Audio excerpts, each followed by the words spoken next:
Entonces, hasta aquí hemos estado ubicando las distintas, hablábamos la otra vez, generaciones que podríamos observar en el Renacimiento. Habíamos dicho, un periodo del Trecento, de estos pioneros, ¿no?, de esta nueva manera de representar el espacio, nueva manera de comprender, de la unidad del espacio y de estas investigaciones que va a hacer el Giotto. Luego ese periodo que se ha denominado gótico internacional, y luego un resurgir ya en el siglo XV de estas distintas tradiciones. Por un lado teníamos la flamenca, por el otro lado la italiana. Dentro de la italiana dijimos que vamos a mencionar distintas generaciones. Habíamos estado mirando estos inicios de esa primera generación, ¿no?, la primera mitad del siglo XV. Vimos a Masaccio construyendo estas primeras bases para lo que va a ser la perspectiva, un Piero di Cosimo, ¿no? Estuvimos mirando estas nuevas maneras de comprender la imagen, de comprender el espacio, de comprender la representación. Una segunda generación, ya habíamos estado analizando imágenes de Piero della Francesca, de Mantegna, de Baldovinetti, ¿no?, en donde ya hay un manejo de los indicadores espaciales que empiezan a trabajarse, ¿no?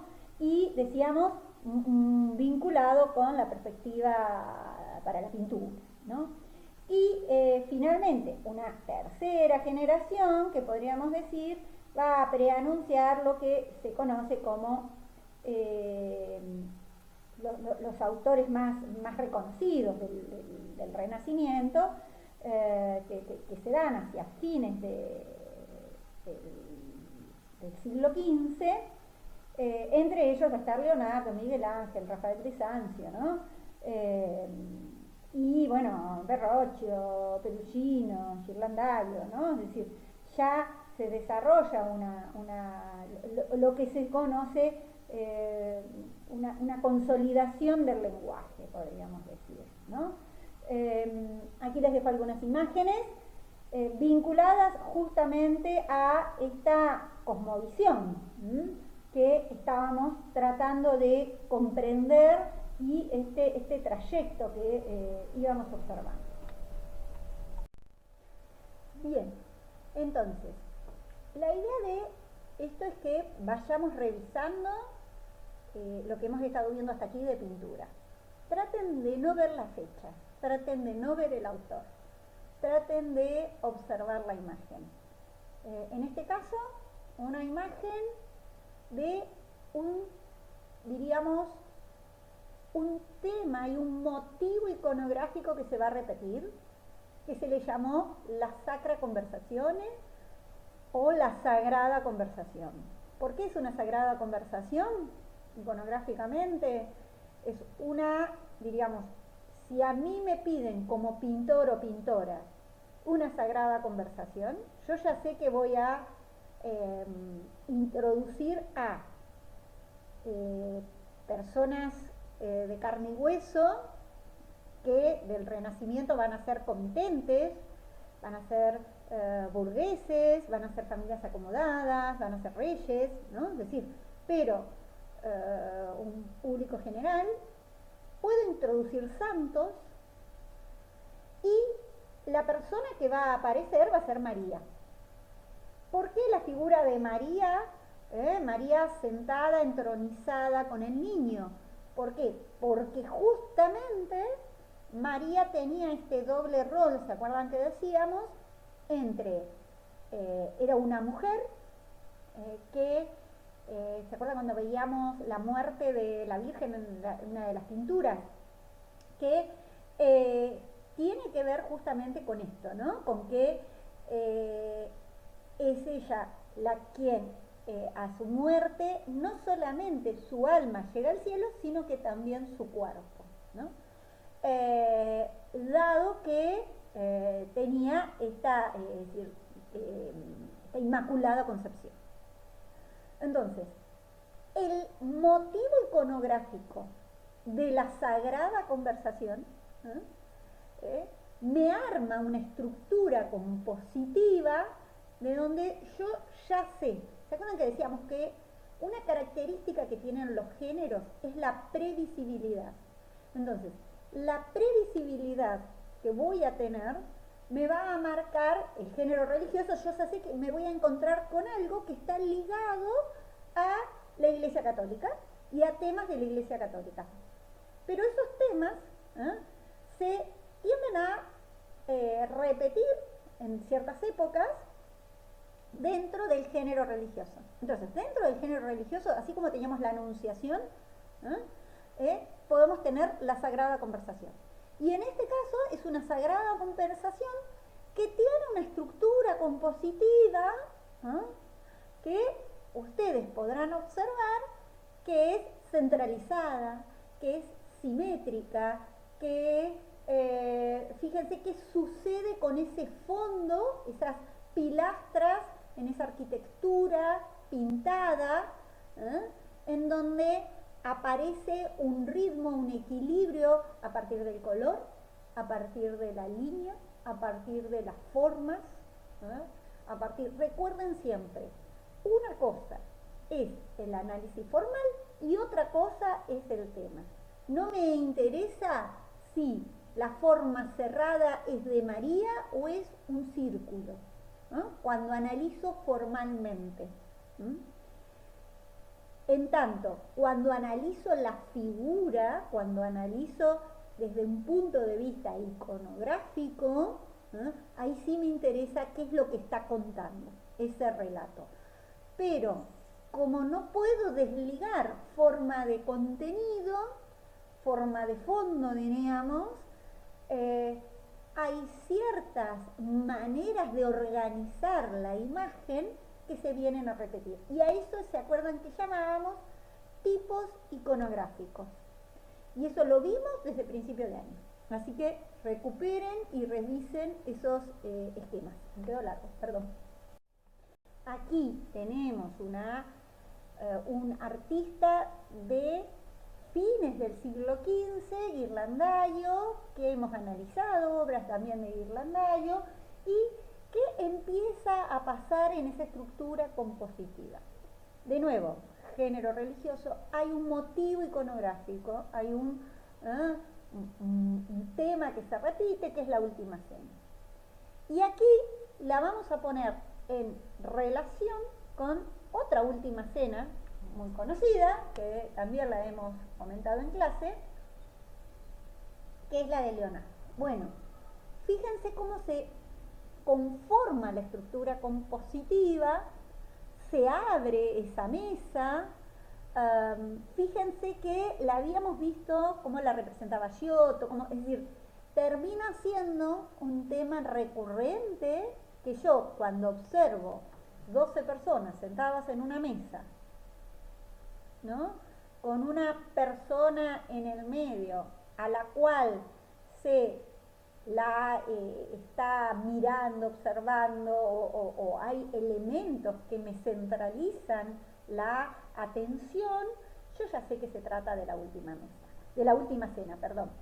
Pero este modo de armar la composición, de estructurar la imagen, no era común en el 1300, ni era común en el gótico, sino que es un modo de ordenar la imagen, ¿no?, o sea, un motivo iconográfico que surge en el Renacimiento, ¿no?, que se legitima, que se organiza, que se consolida en el Renacimiento. Así como teníamos la Sagrada Conversación, otro va a ser la Última Cena. Nuevamente acá, ¿qué pasa con ese pavimento, con ese piso? ¿Qué pasa con esta, decíamos, perspectiva, este indicador espacial que se teoriza, que se llega a descubrir para generar la verosimilitud del cuadro y que no solamente se pone en práctica, sino que se logra consolidar su representación a partir de ciertos elementos. Y entonces hablábamos de que se arma, en especial lo vamos a ver de Masaccio en adelante, pero de mediados del siglo XV en adelante, observamos que hay como una especie de armado de una cuadrícula en el cuadro, a partir de la cual, en este sentido, es muy escenográfico el dibujo. Entonces, recuerdan que cuando hacen los bocetos, hacen bocetos para, no es lo mismo un boceto para punta seca que para silografía, ¿no? O no es lo mismo un boceto para escultura que para pintura, ¿no? Bien, en este caso, digamos, el dibujo tiene un estilo escenográfico, podríamos decir, ¿no? Es decir, ¿en qué sentido? El pintor arma la estructura del cuadro, ¿no? Entonces, con este piso que marca, con las líneas que marca, con el mobiliario como lo ubica, digamos, las paredes, las ventanas, arma todo este fondo, podríamos decir. Y una vez que organiza esto, organiza esta cuadrícula, diría Baxandall, una vez que arma eso, luego ubica los personajes. Y esto no es un delirio mío, sino que se han encontrado en muchos de los artistas, se han encontrado borradores en donde van armando esta cuadrícula e incluso cuando se les hace a los cuadros, se les hacen como si fueran, como es radiografías, se va observando las distintas capas de pintura que fueron teniendo, los repintados que se le hicieron para hacer las restauraciones, y se va logrando ver y desarmar todo ese proceso de cómo se fue haciendo el cuadro. Entonces, ahí se observa que lo primero que se armaba era esta estructura. Esto lo señalo porque tiene que ver con ese eje ligado a esta abstracción, a este racionalismo que habíamos planteado como característica del Renacimiento. Bueno, aquí otra última escena, ¿no? Hasta acá, el modo de trabajar este motivo iconográfico, vemos personas que están sentadas en una... ahí aparece el motivo, el tipo iconográfico, el tema de la última cena, el motivo, y uno diría, bueno, hasta acá, ¿qué puedo observar? Bueno, es un fresco que fue pintado en una de los muros de la parte del refectorio, o sea, donde comían los monjes, ¿no? Está ubicado en Milán, está en muy mal estado, pasaron guerras, es decir, fue un lugar en donde guardaron armamento y fue utilizado por el ejército en las